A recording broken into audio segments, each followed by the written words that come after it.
Never mistake knowledge for wisdom. One helps you make a living, the other helps you make a life. Today, we are talking about wisdom.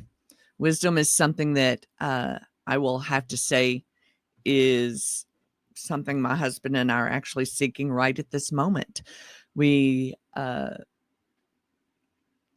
are dealing with some things personally that we really need a lot of discernment and wisdom for. And so today's verse is, if any of you lacks wisdom, you should go ask God, who gives generously to all without finding fault. Let's try that again. If any of you lacks wisdom, you should ask God, who gives generously to all without finding fault. So whatever it is you're dealing with today, if you need wisdom in an area, you can ask God. He will surprise you in the ways that he brings about wisdom to you. Sometimes it's quiet whispers, sometimes it's repetitive confirmation, sometimes it's a person walking into your life and lifting the heavy load for you. There's so many ways that he provides wisdom for you. Like I said, for us, we've always sought wisdom. One of the things we're doing right now is in building our cabin. We're building a cabin up in southeast Oklahoma. It's about 3.5 hours from where I'm at right now. It's in a rural area. There's not a lot to do there. Not a lot of tradesmen there. And we don't know everything. My husband's a plumber. He's very handy. He can do a lot, but he doesn't know electrical. He can do tile work because he has worked as a tile guy back in a past life. But it's been a while, and he'd much rather it be done well. And so he's talked with our tile guy here in the Dallas-Fort Worth area. He's talked with the electrician here in the Dallas-Fort Worth area, and he's sought out their wisdom, and they have even offered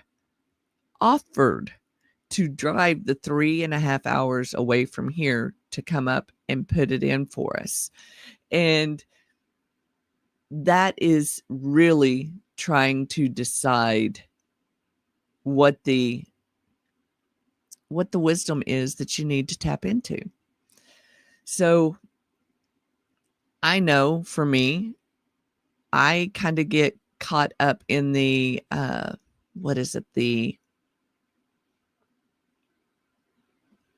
I get caught up in the thinking I have to know it all to be able to move forward on something. Does anybody else struggle with that? Do you ever have to overanalyze? I think we call it analysis paralysis. Do you ever get analysis paralysis where you are learning and trying to learn so much that you never get anything accomplished because you're waiting for that next wisdom drop? That's not wisdom, y'all. That's called knowledge. And so I get hung up on the analysis paralysis of trying to get knowledge instead of seeking the wisdom of just jumping in, right? Just doing it. Because there's an old saying, good morning, Nicole. There's an old saying that says, everybody's got a great plan till they get sucker punched in the mouth, right? You go into a fight, you got a good plan, you got your feet work, you know your jab, right, left, cross hooks, all that stuff, right? I don't know anything about boxing, as you can see, my thumbs are out. But in that sense, you get in there, you get smacked right in the mouth the first hit, all of a sudden, all that knowledge you had is gone. You've got to get on your feet. You got to get back where you're going. You got to figure out what you're doing. Well, wisdom and knowledge are two totally different things. They're cousins, but they're different things.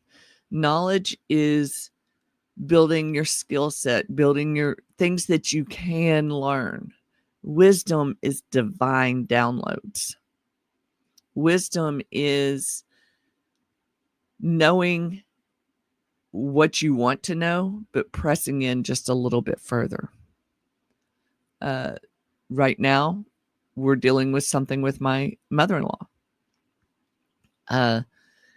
She's several states away from us.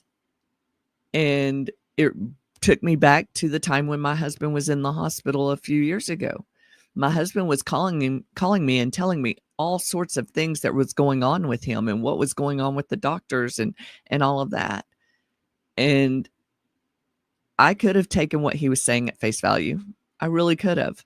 But he was oxygen deprived. He was talking out of his head. He was calling in jobs to buddies of his to go and run for him that didn't exist. There was things going on because his whole being, he had a lot of plumbing knowledge in him, but he had no wisdom in him at that time because it was used to do all of his breathing, all of his energy, all of his knowledge, everything about him was being used to keep his body alive at that time. The wisdom came when I got a hold of his electronic medical chart. And then I could take what he was calling and telling me, and I could look at the chart and what the doctors and nurses were putting in the chart, and I could make a well thought out, well planned out decision for his care. By the way, I was doing that for 3 people at that time, so it was a little overwhelming. But that wasn't something that came normal to me. That wasn't something that I could immediately tap into. Fast forward a few months later, my brother's back at that hospital again, and we had some problems. And when we had those problems, my sister-in-law, who's a nurse at another hospital, she really wanted to call a meeting of his care team, but she was unsure of who all to have in the room. And wisdom provides connections for you before you even know you need them, right? So being a part of the chamber, being a part of organizations within the chamber, I had met a woman that was on staff with the hospital and pretty high up on staff in the hospital. And that conversation with her, by the time I got off of a conversation with her, she had given me a whole list of who all needed to be in the room, what questions we needed to ask, how we needed to ask them. And when we stepped into that meeting the next morning, we weren't in there with anger. We weren't in there throwing a fit. We were in there with clear, precise, addressable actions for them to deal with. If we hadn't had that connection with that woman, the wisdom that we got from her would have led us into being in there throwing a temper tantrum, throwing a fit, screaming all these things from our own knowledge experience, but not anything from a wisdom-driven experience. So today, our challenge questions are, what decision do you need wisdom for today? For me, right now, my husband has a huge job that is starting today. Huge job that is starting today. We've got subcontractors on site right now. And in the middle of all this, we're dealing with my mother-in-law being in the hospital states away. So that's what I need wisdom for today. So if you feel led to pray for me today, that's what I need wisdom for. I would love to know what you need wisdom for today. I'm willing to pray for you because I truly believe that the power of prayer brings about wisdom. So have you asked God for guidance or just tried to figure it out yourself?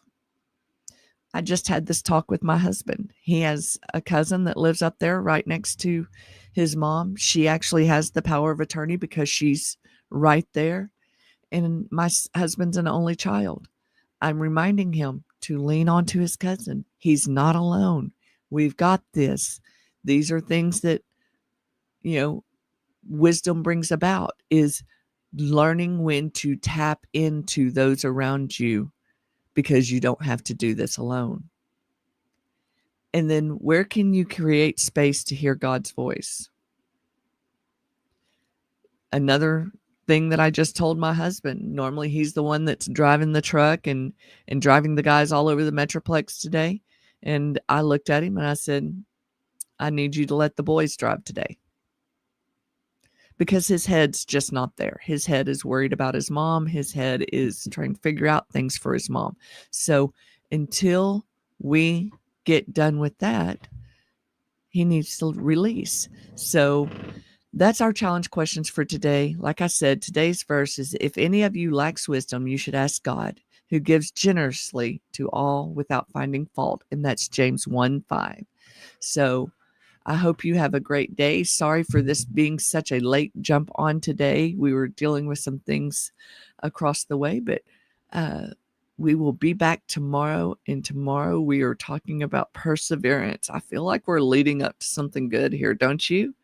See you in a little while. Bye now.